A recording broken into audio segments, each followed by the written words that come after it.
Algumas pessoas dizem que todo LGBTfóbico, na verdade, é um LGBT enrustido. Mas será que isso é verdade? Rolou uma curiosidade? Então fica aí que o papo de hoje vai ser contigo.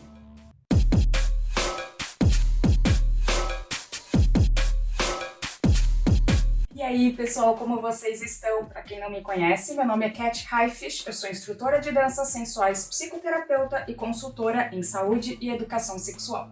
E esse é um espaço inteirinho dedicado a assuntos ligados a sexo, sexualidade e sensualidade. Então, se você já veio procurando mesmo por essa temática, senta aí e tira os sapatos pra gente conversar. Já quero começar dizendo que esse talvez seja o vídeo mais longo que eu fiz pro canal até hoje, mas é porque envolve muitas dissertações, muita pesquisa, e para eu conseguir explicar tudo num vídeo só, ele acabou tendo que ficar um pouquinho mais longo. Desculpa. Mas vamos lá.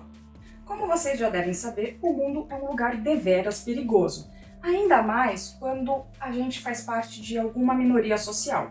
Lembrando que minoria, nesse caso, não é uma questão quantitativa, tá? E uma das minorias que mais sofre, além da população negra, é claro, é a comunidade LGBTQIA+. E uma das coisas que eu acho mais curiosas quando acontece algum ataque a alguma pessoa da comunidade LGBTQIA+, é que algumas pessoas ficam horrorizadas e acabam soltando uma frase que eu tenho quase certeza que você mesmo já ouviu. Com certeza é um viado enrustido. Ah, esse aí é gay, só que tem medo de se assumir, né? Mas será que é mesmo? Para dissertar um pouquinho mais sobre isso, eu resolvi trazer alguns estudos feitos dentro da área da psicologia, que é a minha área de atuação. Prontos para embarcar comigo nesta grande jornada, pessoas lindas? Então vamos começar pelo começo. A psicanálise. Quando Freud começou a psicanálise, a ideia básica era que as pessoas tinham em suas mentes um tipo de um compartimento, por assim dizer, com conteúdos que meio que controlavam, regiam suas ações e suas escolhas. Só que esse compartimento seria um pouco, ou na verdade até bem difícil de ser acessado. Eu te dou uma estrelinha dourada se você me disser qual é o nome desse compartimento. Acertou quem disse inconsciente. A partir disso, ele também postulou que a nossa personalidade seria formada pelo id, pelo superego e pelo ego. O id seria a representação dos nossos instintos e das nossas pulsões mais primitivas. O superego seria a representação do que a gente aprende como normas sociais. Já o nosso ego estaria no meio dessa discussão toda. Eu vou dar um exemplo para tentar simplificar um pouquinho para vocês. Vamos supor que você seja um homem heterossexual cis e você conheceu a namorada do seu melhor amigo. E ela te dá muito tesão. O seu id quer que você faça sexo com ela. Só que o seu superego chega pra te lembrar que, porra, é a namorada do seu melhor amigo, cara. A partir disso, cabe ao seu ego meio que escolher o que ele vai fazer diante dessa situação. Então você pode, sei lá, ir pra casa e se masturbar pensando na moça, você pode de repente ligar um foda-se e dar em cima da moça, ou você pode simplesmente tentar ignorar esse assunto e fingir que nada aconteceu, enfim. Temos aí uma gama de opções. Acontece que, como todos os seres humanos têm uma coisinha chamada consciência, muitos de nós podem se sentir desconfortáveis com algumas vontades e com alguns sentimentos. Por isso, a gente cria o que são chamados de mecanismos de defesa. E ele tem esse nome exatamente porque é uma defesa que o nosso ego tem para distanciar a gente daquilo que nos causa desconforto. Dentro da teoria psicanalítica, a gente vai encontrar vários tipos de mecanismos de defesa, sendo dois deles o recalque e a projeção. O recalque, ou repressão, vem do conflito entre as exigências do id e a censura do superego. Então, ele é um mecanismo que impede que impulsos que são considerados dolorosos ou ameaçadores cheguem à nossa consciência. Já a projeção é quando a gente tem um conteúdo no nosso interior que causa tanto desconforto, mas tanto desconforto, que a gente prefere não enxergar aquilo dentro da gente, e sim na outra pessoa. O conjunto desses dois mecanismos é uma das teorias que explica por que às vezes há um comportamento tão violento de pessoas que são homofóbicas contra pessoas da comunidade LGBTQIA+. Isso porque, de acordo com essa teoria, essas pessoas teriam reprimido ou recalcado tanto a própria homossexualidade que fica muito difícil para elas conviverem entre pessoas que assumiram a própria homossexualidade e que convivem bem com ela. Mas será que isso pode ser comprovado na prática e com um grupo de pessoas? Em 1996, o psicólogo Henry E. Adams e sua equipe resolveram fazer um estudo para ver se existia mesmo uma relação aí entre a homossexualidade reprimida e a homofobia. Esse experimento foi feito da seguinte forma. Eles selecionaram 64 homens cisgêneros, sendo 35 deles assumidamente homofóbicos e 29 deles não homofóbicos. Para fazer essa diferenciação, eles perguntaram a esses homens se eles se sentiam constrangidos ou incomodados na presença de pessoas da comunidade LGBTQIA+. Além disso, eles também tiveram que responder um questionário sobre seus níveis de agressividade no dia a dia.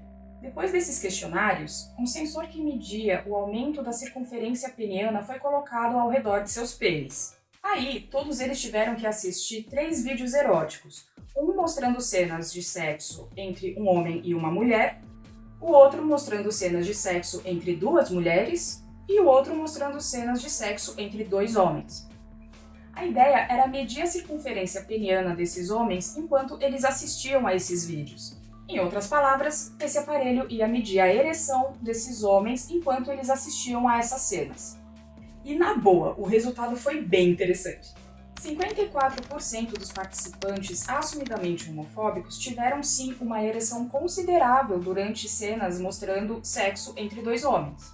Ai, enquete, então é tudo enrustido, meu. Calma, a gente ainda não chegou no fim.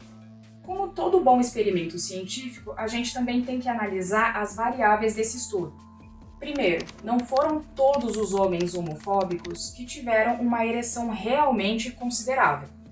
Segundo, de acordo com algumas pesquisas, inclusive uma de Barlow, Sackheim e Beck, feita em 1983, a ansiedade pode aumentar o fluxo sanguíneo e, consequentemente, fazer com que pessoas que tenham pênis tenham uma reação muito parecida com a de uma ereção.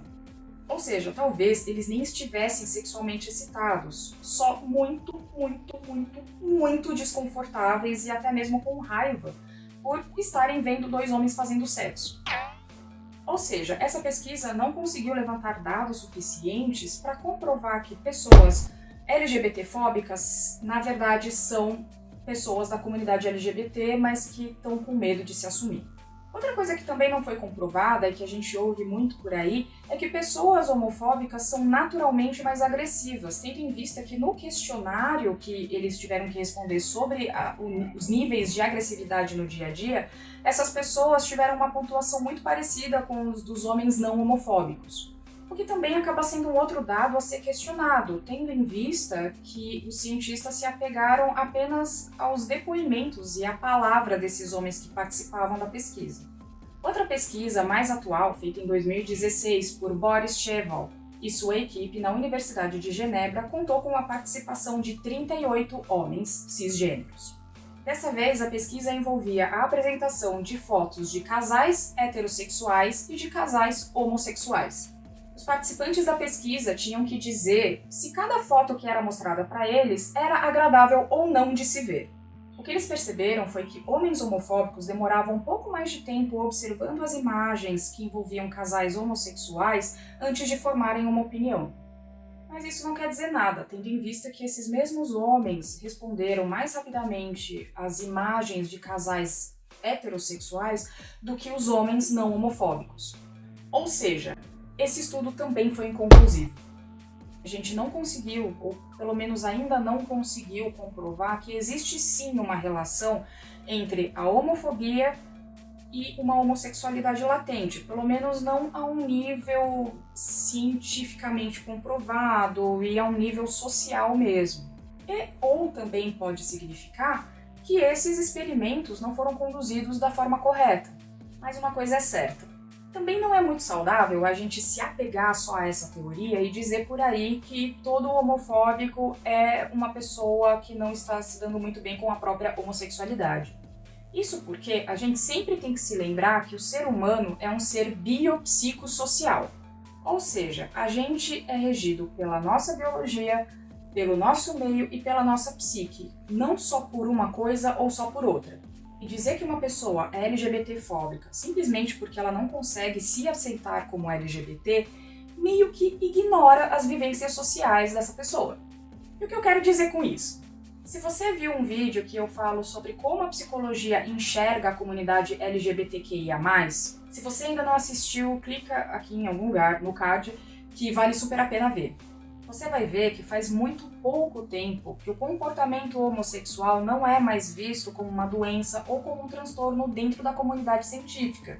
Sendo que, desde muito antigamente até os dias atuais, o comportamento homossexual ainda é muito mal visto e muito julgado por muitas pessoas da nossa sociedade. Então, será que o fato da gente crescer numa sociedade que sempre diz que a homossexualidade é uma coisa errada também não influencia na forma como algumas pessoas enxergam os relacionamentos não heterossexuais? Pode ter sim alguns indivíduos que são homofóbicos e que não aceitam algumas questões da própria sexualidade, às vezes nem em relação à homossexualidade, a uma homossexualidade latente, mas às vezes alguma coisa ligada à esfera sexual que eles não conseguem aceitar. Mas a gente ainda não conseguiu levar isso para um nível de grupo e comprovar de uma forma com embasamento científico apropriado. Tipo, muitas coisas podem levar uma pessoa a ser uma pessoa homofóbica. E para terminar esse vídeo, eu queria compartilhar com vocês uma informação que eu achei muito interessante. Segundo uma pesquisa feita pela revista Deutsche Welle em 2020, cerca de 1.500 espécies de animais mostram um comportamento homoafetivo, pelo menos em algum momento da vida, inclusive girafas e golfinhos, o que eu acho muito fofo. Mas, aparentemente, só existe uma espécie que mostra violência contra o comportamento homossexual e homoafetivo: o ser humano. Então, o que seria antinatural nesse caso? O comportamento homoafetivo que é visto em cerca de 1.500 espécies de animais ou a homofobia? Deixo vocês com essa reflexão. Então é isso, gente. Eu sei que esse vídeo foi longo, mas como vocês viram, eu precisei de um tempinho aí para conseguir passar toda a pesquisa que eu fiz para vocês da melhor forma possível. E lembrando que eu não sou a dona da verdade, tá? Então, se você que está me assistindo tiver alguma outra informação interessante sobre isso e quiser compartilhar, se de repente tem alguma outra pesquisa que eu não citei aqui que pode comprovar isso, essa teoria ou alguma outra, pode falar comigo, seja nos comentários ou até no direct pelo Instagram, que eu vou adorar saber. E quem sabe até não rola aí uma parceria entre a gente pra gente conseguir mais informações sobre esse tema. Então é isso, gente. Se você gostou, deixa um curtir aí embaixo, que vai me ajudar pra caramba. E se você quiser compartilhar essa informação, pode compartilhar à vontade com seus amigos aí, que vai também me ajudar para um caboges e vai me ajudar bastante aqui no canalzinho. E se tiver ficado alguma dúvida sobre esse tema ou sobre outros temas relacionados a sexo, sexualidade, sensualidade, podem me mandar nos comentários ou também me mandar por mensagens no Instagram. Então é isso, gente. Muito obrigada por terem assistido até aqui e até a próxima.